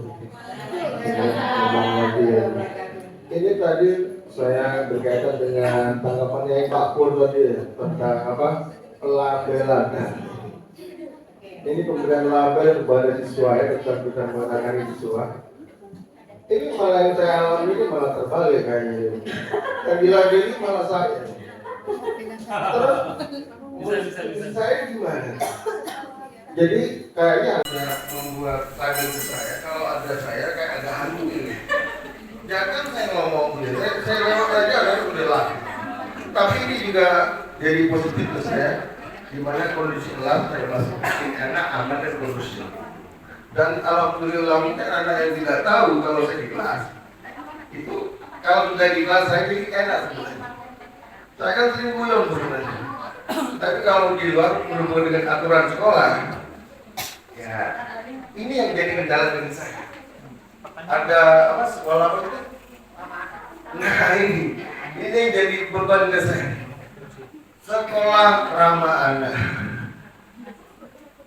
Padahal saya tidak pernah ngomong, sudah jarang sekali saya sudah merefleksi dari luar refleksi, mengevaluasi saya sendiri ya, habis-habisan aturan-aturan tadi.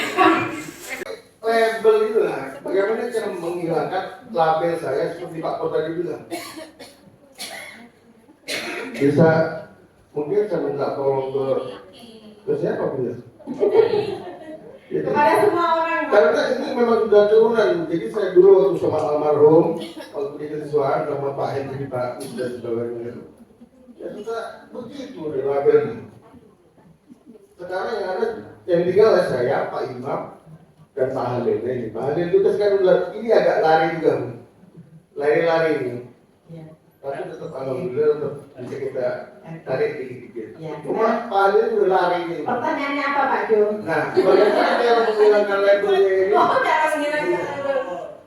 Sehubungan dengan rancangan pembelajaran yang sekarang kita buat ini. Kebetulan dengan tema ini. Jadi bagaimana cara merancang dan membuat saya bisa berubah dan anak-anak juga bisa berubah label itu sehingga jadi kondusif. Sehubungan juga dengan sekolah ramah anak. Oke, Pak Jo. Terima kasih. Suaranya sudah punya isi yang kuat ya. Oke, pertanyaan kedua tadi Bu Wisma ada yang mau ya? Pak Yanto dari mana dia? Pak Yanto. Pak Yanto. Ya.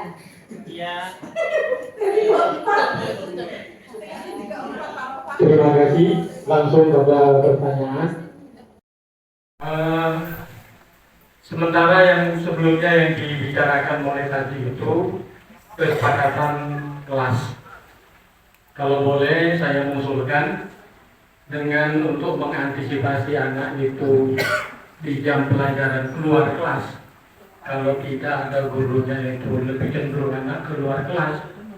Dan mungkin saya juga melakukan kesalahan karena kan terpaksa kadang-kadang melihat anak itu mengaku lapar, 1, 2, 3 orang saya izinkan untuk ke kantin dengan catatan cepat kembali ke kelas.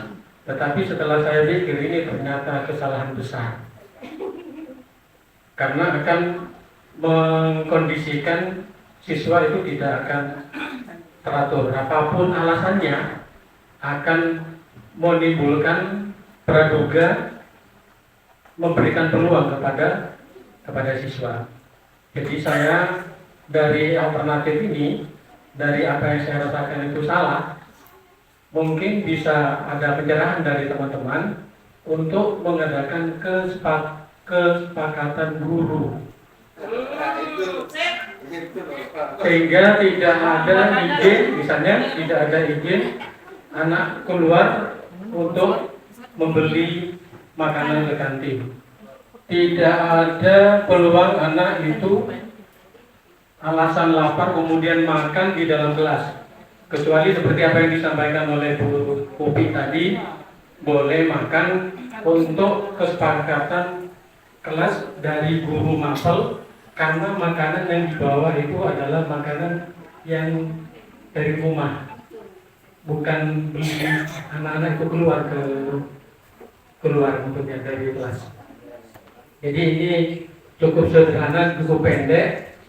Kalau misalnya ada sedikit pemikiran misalnya ada satu dua lah yang perlu kita sepakati sehingga ada kejelasan, sehingga kita tidak dikatakan wah Pak Yanto kejam tidak memberikan izin keluar padahal sudah lapar, Pak Yanto kejam tidak memberikan izin ke kamar mandi padahal sudah kebelet beneran.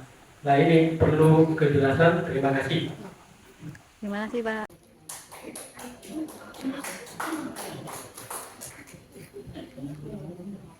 Oke, pertanyaan yang ketiga, Bu Isma. Sebenarnya pertanyaan saya terkait dengan Pak Yanto, yaitu menangani siswa yang sering keluar kelas pada saat jam pembelajaran. Saya sudah menerapkan pakai disiplin positif. Ternyata sampai saat ini tidak berhasil. Jadi mungkin pemateri atau publik mungkin pernah menangani anak memakai disiplin positif dan berhasil. Saya ingin minta contohnya. Kalau bisa dialognya seperti apa sehingga kok berhasil. Soalnya saya selama ini menerapkan pakai disiplin positif nggak berhasil. Gitu. Tapi kalau pakai hukuman berhasil. Contohnya ya kelas 7 sama kelas 8. Saya bilang, nah saat ini jam pembelajaran apa jam istirahat? Ini kan pakai disiplin positif ya. Terus anak-anak bilang jam pembelajaran Bu. Nah kalau jam pembelajaran menurutmu, menurut keyakinanmu boleh nggak ya keluar kelas? Tidak boleh. Nah, ya, gitu. Kalau begitu gimana? Apa yang akan kamu lakukan? Akhirnya masuk kelas. Tapi saya ke dalam keluar lagi, anak itu masih tetap keluar lagi serombongan anak, gitu ya. Saya ingatkan lagi sampai 3 kali saya ingatkan. Terus akhirnya saya pakai hukuman. Saya jujur anak-anak itu berhasil berhenti tidak keluar kelas. Nah, tapi saya merasa bersalah karena kita sekolah ramana. Ya, kita nggak boleh melakukan hukuman namanya dijemur. Nah, mungkin pemateri atau Bu Upik mungkin punya pengalaman menggunakan disiplin positif yang berhasil. Saya ingin contohnya, dialognya seperti apa gitu. Contoh konkretnya. Karena kok saya nggak berhasil gitu menerapkan disiplin positif dan sesuai teori yang saya pahami itu. Kalau mungkin salah dalam penerapan disiplin positif atau dialog-dialog yang saya utarakan kepada anak sehingga anak tidak lupa. Kayaknya artinya masuk ke dalam kajian, kayaknya gimana? Iya, itu saja saya minta contoh konkretnya. Ya, terima kasih. Kira-kira harus ada sesi ketiga atau bagaimana? 2 sesi saja. 2 sesi saja. Oke, kalau misalnya 2 sesi kita tambah untuk sesi yang kedua ini dengan 4 penanya. Silakan Pak Rokan. Katanya mau bertanya Pak Rokan. Oke lah. Bertanya. Kita tanya. Yang pertama terkait dengan keyakinan kelas. Apakah tidak boleh seluruh guru mapel sebelum membuat keyakinan kelas dengan anak didiknya itu berembuk antar guru biar sama satu visi dan satu misi. Itu yang pertama. Yang kedua, terkait dengan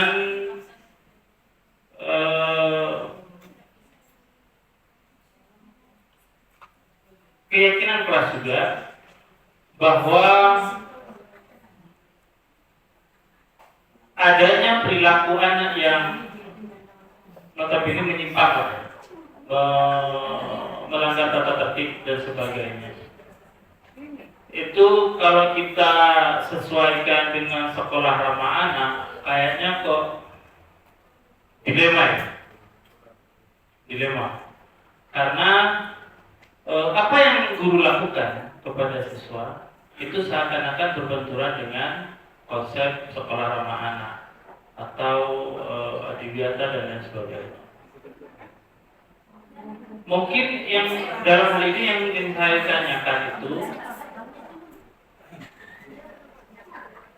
kiat apa yang guru harus lakukan untuk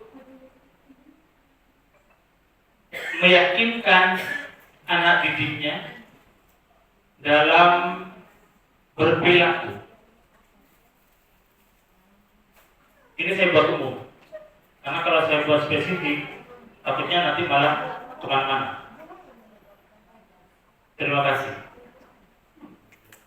Terima kasih pertanyaannya Pak Aloha. Langsung bisa lagi langsung dijawab itu dengan selama. Saya bacakan kemudian ya pertanyaan pertama. Pak Johan merasa bahwa pelabelan itu terbalik. Biasanya kepada anak-anak, di sini pelabelannya justru terhadap Pak Johan. Ya, sama itu. Nah, dan juga bagaimana sikap Pak Johan ya, yang sudah kadung dilabeli oleh anak-anak itu agar bebas dari kendala yang dihadapi Pak Johan terhadap konsep SMA. Dan bagaimana cara menghilangkan labelnya Bu Lilin? Terima kasih. Tanya dari Pak Johan. Pelabelan terhadap Pak Johan mungkin itu dari turun temurun, saya tidak tahu, dari yang kelasnya mungkin tidak tahu, ya begitu saya buktinya kan tidak tahu bagaimana Pak Johan dulu seperti itu kan. Nah mungkin dari pelabelan itu turun temurun dari kakak-kakak kelasnya seperti itu. Jadi untuk menghilangkannya mungkin tidak bisa karena pelabelan pelabelannya itu sudah. Nah itu nanti bisa menjadi Pak Johan akan menjadi guru favorit karena Pak Johan itu juga selain mempunyai karakter yang tegas seperti ini dari pelabelan kakak tingkatnya yang dulu, tapi setelah mendekati Pak Johan banyak yang bilang Pak Johan sebenarnya orangnya asik ya Bu. Saya benar dengar asik, cuma saya sebenarnya kenapa kamu kalau nama Pak Johan kok takut? Sebenarnya tidak takut Bu, cuma katanya kakak kelas Pak Johan suka mukul. Dulu itu dulu, sekarang bagaimana nak? Sekarang kayaknya enggak Bu, cuma kalau Pak Johan ngomong itu bicara Bu, kok saya langsung takut ya. Nah, mungkin itu dari pelabelan dari awal. Saya tidak tahu cara menghilangkannya. Mungkin nanti Pak dari yang sekarang dari satu adik kelasnya maka label itu akan hilang dengan sendirinya seperti itu Bapak. Asalkan nanti Bapak tetap dengan sikap Bapak yang humoris, terus pendekatan terhadap siswa tetap dilakukan. Ya itu sudah mungkin dengan hal-hal yang seperti itu. Jadi sikap-sikap yang kemarin-kemarinnya gampang Pak. Jangan menyalahkan kodrat Bapak.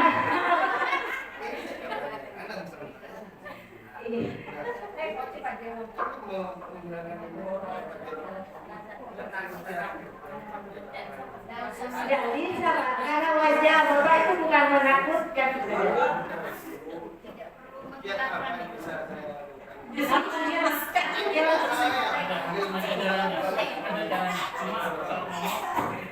Kiatnya Bapak sekarang adalah berkata dengan siswa dengan cara komunikasi yang baik itu sudah merupakan langkah awal Bapak bisa dianggap tidak menakutkan lagi sama anaknya. Ya seperti itu. Mungkin seperti itu dengan tidak semudah memberikan telapak tangan memang Bapak. Jadi harus berproses sampai nanti anak yang sekarang ini bisa bercerita lagi ke adik kelasnya bahwa tidak Pak Johan itu orangnya humor bagus kok. Wajah keras tapi dia humoris seperti itu Bapak. Mungkin itu yang saya tambahkan. Ada tambahan lagi mungkin dari Bapak Ibu yang lainnya. Terus yang pertanyaan kedua Bu? Ya. Disimpulkan dulu ya Bu Ririn. Ya, disilakan. Untuk pertanyaan Pak Johan, mohon dikoreksi kalau misalnya saya salah ya. Dari Bu Ririn menyampaikan bahwa pendekatan dan dialog secara terus menerus, insya Allah itu akan merubah label itu Pak Johan. Jadi jangan berkecil hati, wajah boleh harimau, hati tetap Hello Kitty.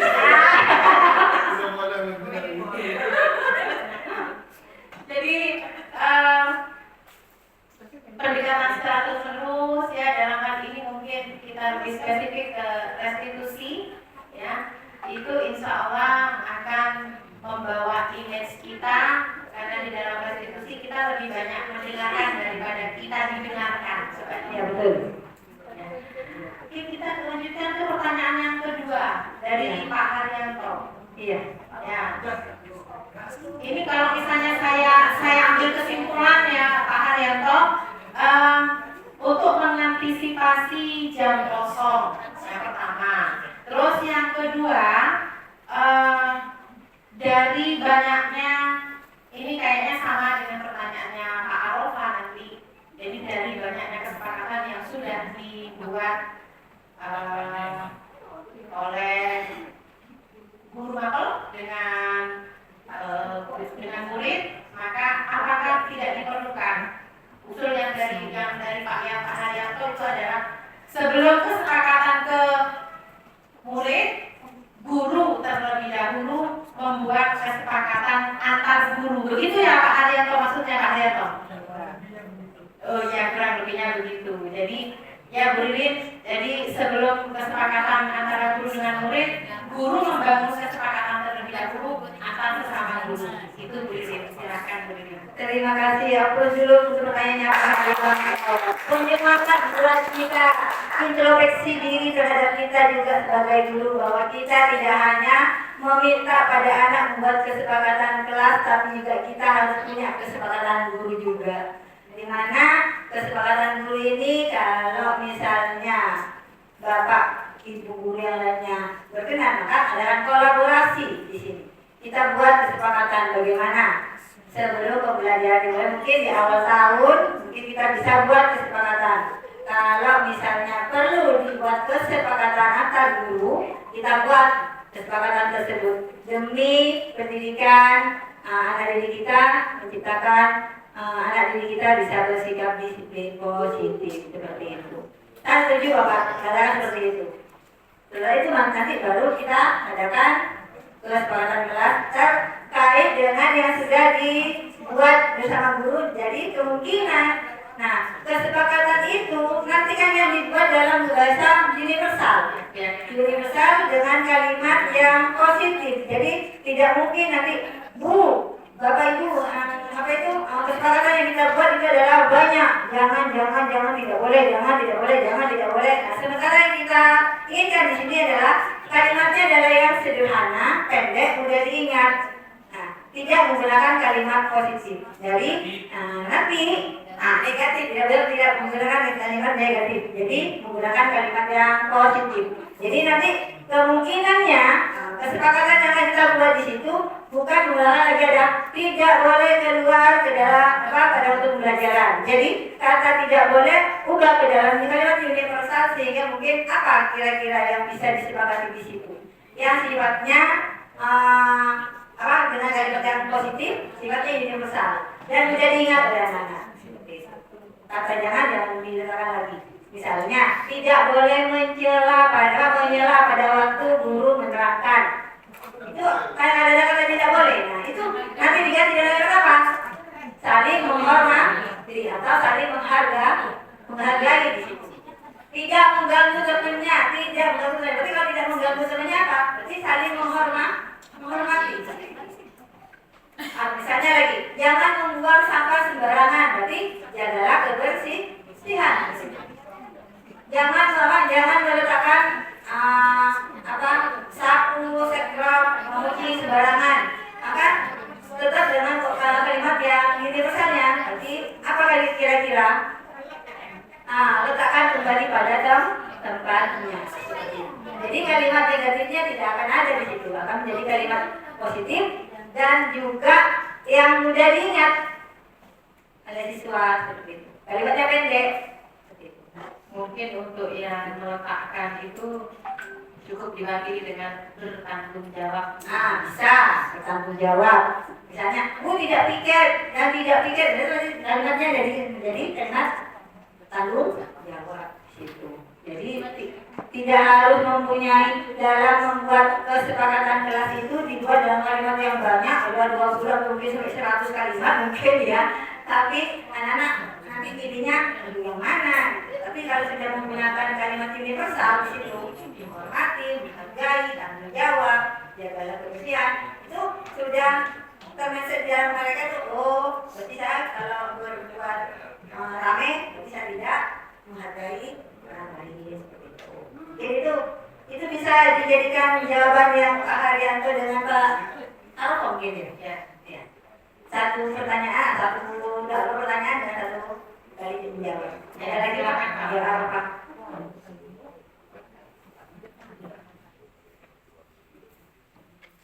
Mungkin saya tambah ya. Ya, siap. Dalam ya kita bukan suudon sama anak, ya. Cuma kalau kita memakai kalimat bertanggung jawab, menghormati, kayaknya LL deh. Terlalu umum. Loading lambat. Ya, saya tidak lola, saya tidak mengatakan lola, cuma loading lambat saja. Jadi anak itu akan berpikir cuma kayaknya lama nyampenya. Jadi kepada guru mungkin itu bisa saja itu keyakinan memakai bahasa yang positif, akan tetapi penjelasannya itu yang lebih gamblang dan yang lebih dimengerti oleh anak. Artinya memang kita tidak boleh menggunakan kalimat negatif. Tapi kalau anak didik kita yang NL, loading lambat, mau tidak mau kita juga harus mentransparankan istilah juga. Dikonkretkan. Maksud saya buang sampah tidak atau sampah. Maksud saya dia. Benar koning buang siapa buang kepi. Itu sintak. Maksudnya tidak tahu. Iya. Artinya kembali ke yang tadi bahwa itu harus dikonkretkan dalam artian anak didik kita itu harus paham betul apa yang menjadi keyakinan kelasnya. Dari kesepakatan yang sudah diambil oleh para guru dalam artian biar menyamakan visi dan misi itu, jadi pahamlah anak itu yang dimaksudkan oleh keyakinan kelas tadi. Mungkin itu saja. Mohon maaf. Terima kasih. Assalamualaikum warahmatullahi wabarakatuh.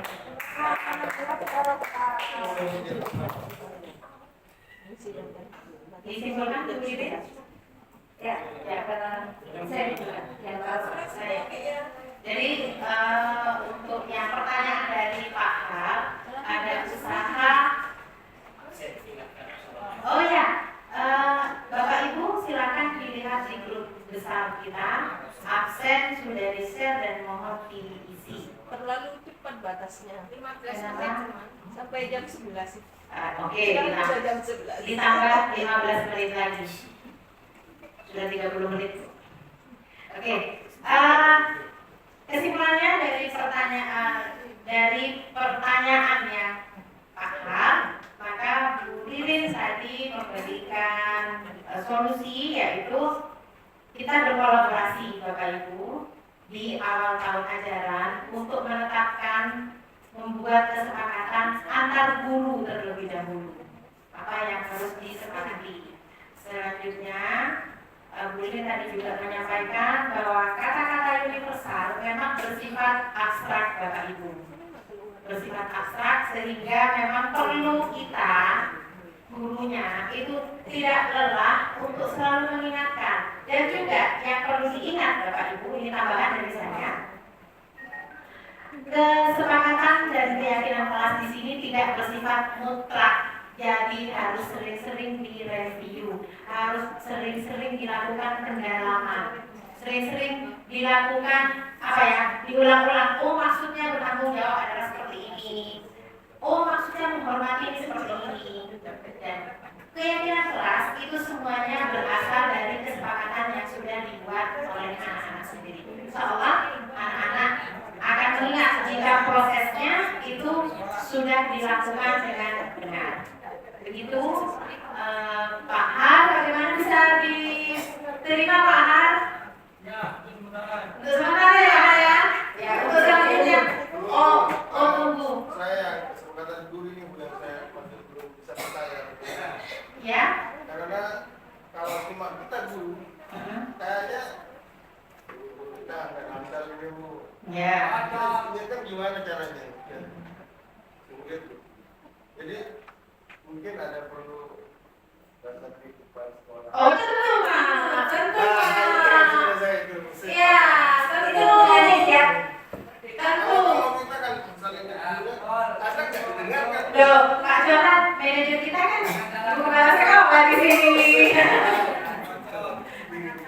Ya, kalau kita manajer di dalam kelas Kak Johan, kalau Bundani manajer di dalam sekolah. Oke, ada tambahan pertanyaan dari Bu Martini? Assalamualaikum warahmatullahi wabarakatuh. Salam. Ini saya sangat setuju sekali ya. Sangat setuju sekali apabila Bu Nani ada penekanan tentang kesepakatan guru.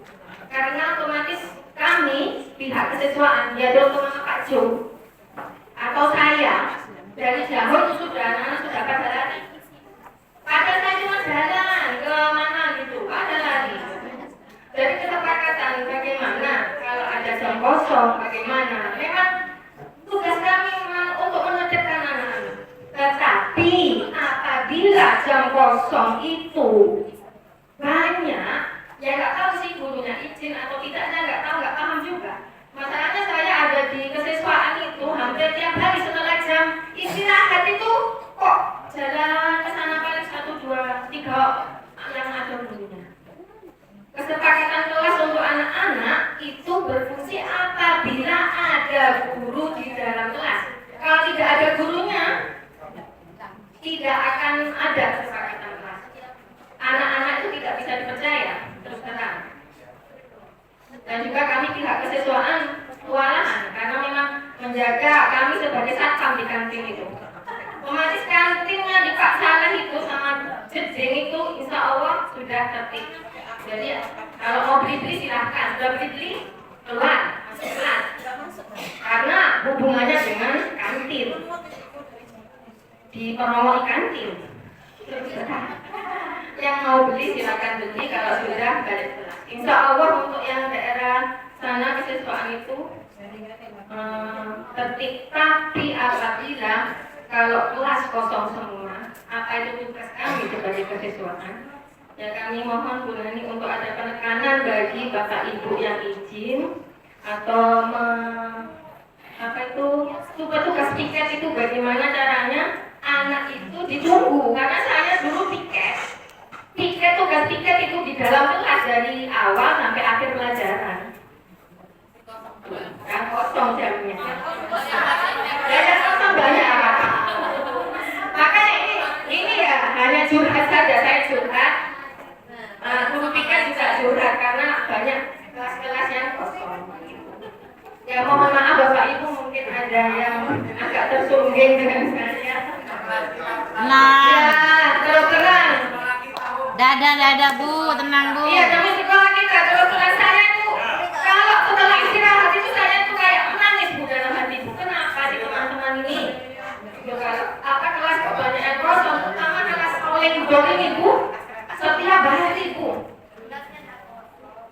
Terus ya nggak tahu sih gurunya ada atau tidak, masuk atau tidak, saya juga. Paling saya cuma masuk sudah. Saya nggak usah ngobrol Bu. Saya jalan sudah masuk semua. Nah, setelah saya lewat keluar lagi sudah.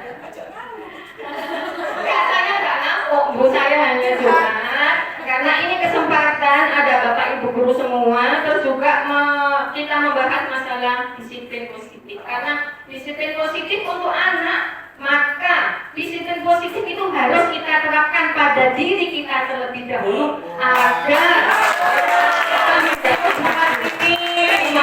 Assalamualaikum warahmatullahi wabarakatuh.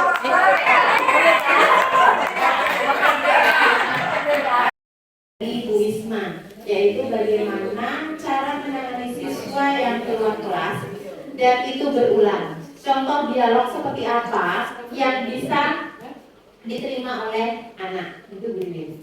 Ya, terima kasih. Mengenai kalimat atau kata yang mungkin bisa disampaikan pada anak, tetap dengan kalimat yang itu, tapi mungkin bisa berulang-ulang itu. Karena namanya anak-anak ya, ada kata istilahnya nengat, kadang-kadang hanya sekedar memuji kesabaran kita. Nah, di situ letak tantangan kita sebagai seorang guru. Jadi harus secara konsisten, kondisi terus begitu dilakukan dan dilakukan. Nanti suatu saat mereka akan sadar dengan sendirinya. Karena yang kita harapkan adalah kesadaran dari diri mereka sendiri, bukan karena dari faktor luarnya, karena hukumannya atau karena hadiahnya atau imbalannya. Yang saya harapkan adalah, yang kami harapkan di sini adalah kesadaran dari diri mereka sendiri. Terserah nanti bagaimana terlibatnya, baik mungkin dengan cara diskusi, mungkin dengan pendekatan yang lainnya, masih banyak cara yang akan kita sampaikan pada siswa. Mungkin itu aja yang dipertanyakan. Isma bagaimana? Mungkin saya menambah sedikit dari Bu Ririn ya Bu Isma. Ya. Namanya anak pasti ada levelnya levelnya Kapolri. Jadi memang tugas guru yang harus menuntunnya kembali ke jalan yang benar. Nah, di sini dialognya mungkin kita bisa memandu panduannya tentang menggunakan pertanyaan-pertanyaan dari tiga institusi. Namun itu kan di dari institusi itu kan ada beberapa macam alternatif pertanyaan dan mungkin bisa kita tambah sehingga apa ya diperdalam pertanyaan-pertanyaan sehingga pada saat kita melakukan dialog kita menemukan oh anak ini memiliki kesulitan di sini untuk misalnya nanti mungkin di materi selanjutnya materi kita ini berlanjut ya Bapak Ibu akan ada yang namanya pembelajaran sosial emosional. Anak akan kenal bagaimana mengenali emosinya. Anak memiliki 5 keterampilan sosial dan emosional. Nah, di sini kita ajak anak-anak untuk bisa mengenali emosinya. Mungkin nanti di rekomendasi belajar di kinerja juga sudah muncul ya Bapak Ibu ada coaching untuk peserta didik. Jadi bagaimana kita melakukan coaching? Jadi coaching ini bukan hanya berlaku antara guru dengan guru, tapi antara guru dengan murid. Di mana prinsip dari coaching ini adalah kesetaraan. Jadi sebagai murid itu sebagai mitra kita. Dan namanya mengingatkan anak-anak itu ya tidak segampang membalik telapak tangan. Memang sampai kapan? Ya sampai anak itu berubah. Jadi menurut saya ya Bu Isma itu tidak ada batasan waktunya. Misalnya sampai kapan akan berubah? Ini sudah 3 kali, 4 kali, 5 kali, mungkin sudah berkali-kali. Kita contohkan anak kita, anak tercinta kita Firman ya Bu Isma ya. Bagaimana Bu Isma itu menangani Firman? Wah saya angkat topi tinggi-tinggi. Bagaimana Bu Isma selalu ngajak ngobrol Firman. Tapi alhamdulillah ketika Firman itu datang ke sekolah kita pakai seragam, wah saya juga ambil bagian untuk foto bareng Firman kemarin. Jadi insya Allah apa yang kita sampaikan kepada anak-anak kita, apa yang kita usahakan, kita niatkan itu akan sampai kok kepada anak-anak kita. Hanya butuh waktu. Mari kita nikmati prosesnya saja. Itu dari saya. Jadi kesimpulannya dari pertanyaannya Bu Isma itu bagaimana dialognya, contoh dialognya kita cukup menggunakan contoh dialog pada restitusi, hanya butuh untuk diperdalam saja Bu Isma. Dan kapan sampai kapan? Ya sampai seterusnya karena tidak ada batasan waktu. Ya. Ini sudah habis pertanyaannya Bapak Ibu. Karena kita sudah ada di sesi akhir dari aksi nyata Bu Ririn, saya selaku moderator ingin meminta 1 orang saja untuk melakukan refleksi di depan Bapak Ibu kalau bisa agar bisa diambil gambarnya, diambil videonya oleh Bu Ririn. Ya Bapak Ibu silakan siapa yang sukarela untuk melakukan refleksi dari pertemuan kita hari ini. Silakan. Yang paling muda aja. Paling muda deh Sofi. Mari Bapak Ibu. Kalau satu saja Bapak Ibu. Kalau misalnya Ibu saya ambil pertanyaan tematik ya. Saya buat pertanyaan tematik. Pengalaman baru apa yang saya dapatkan dari materi disiplin ya, materi budaya positif hari ini. Pengalaman baru apa? Monggo Bapak Ibu, 1 saja. Tidak apa-apa, silakan kita lapor agar bisa masuk ke kamera. Ya, terima kasih Pak Pol. Ya.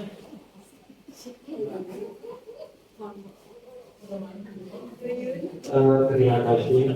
Ya, refleksi yang kita perlu atau pengalaman baru yang jelas kita jadi lebih mengenal apa itu disiplin positif. Yang kedua, langkah-langkah apa yang kita lakukan mulai dari peran guru sebagai penghukum sampai pada manajer, kemudian restitusi sendiri, kemudian langkah-langkah untuk sertifikat restitusi. Kemudian tadi sempat juga kita mendapat pemahaman tentang kesepakatan kelas dan keyakinan kelas. Dan ke depan tentu kita komitmen dengan kita bahwa ada juga kesepakatan guru.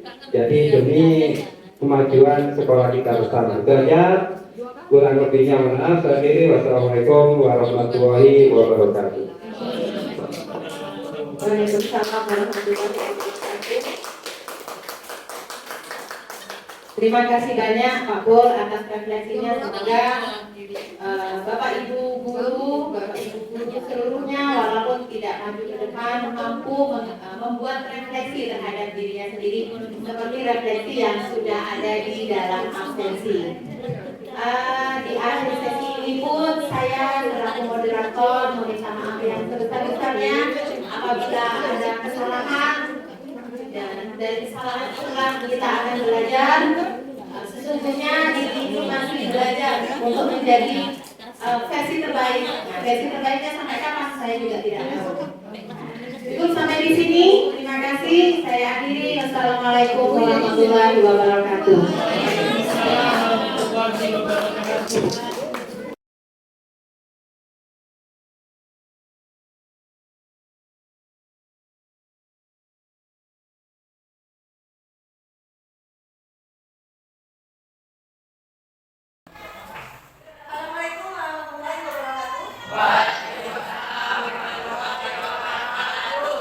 Bagaimana kabar hari ini? Baik.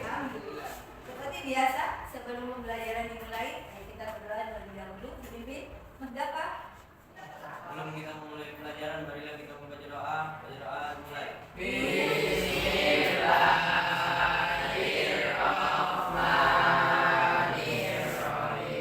Anak-anak, hari ini hari Jumat. Kebetulan adalah merupakan setiap hari Jumat kita kan adakan Jumat bersih. Nah, mumpung hari Jumat di sini, Ibu pengen kita membuat kesepakatan kelas. Bisa ya? Nah, Ibu akan membagi pada kalian. Tolong tulis kira-kira kalian dalam kelas ini agar kelasnya menjadi nyaman buat kalian untuk belajar. Kira-kira kalian pengen apa? Salah satunya dulu. Kebersihan. Kebersihan, ya kebersihan. Berarti nanti apa yang ada di sini? Tanggung jawab. Ada tanggung jawab apa lagi? Hah? Menghargai. Menghargai. Apa lagi? Menghormati teman dia. Saya menyayangi. Oke, nanti kalian buat di sini.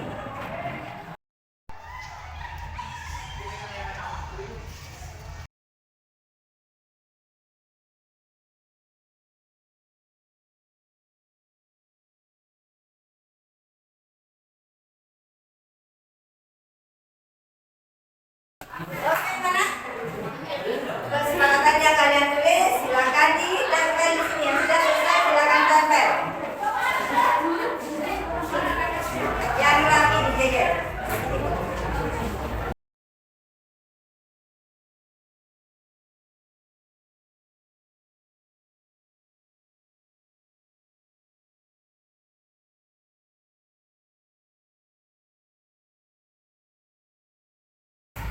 Oke anak, berarti dari 30 anak di sini, ini kan semuanya sama saja, ya kan? Jadi Ibu tempelkan yang sesuai dengan kalian pilih. Berarti kesepakatan kelas yang kalian tulis, sudah kalian cantumkan, itu adalah disiplin. Setuju enggak? Setuju. Berdoa sebelum dan sesudah pelajaran. Setuju. Oke, silakan dikerjakan nanti. Menjaga kebersihan kelas. Setuju. Jangan bergotong royong dalam kebersihan kelas ya. Saling menghormati dan menghargai teman dan guru. Berarti tidak boleh mengganggu teman, tidak boleh menyela pada waktu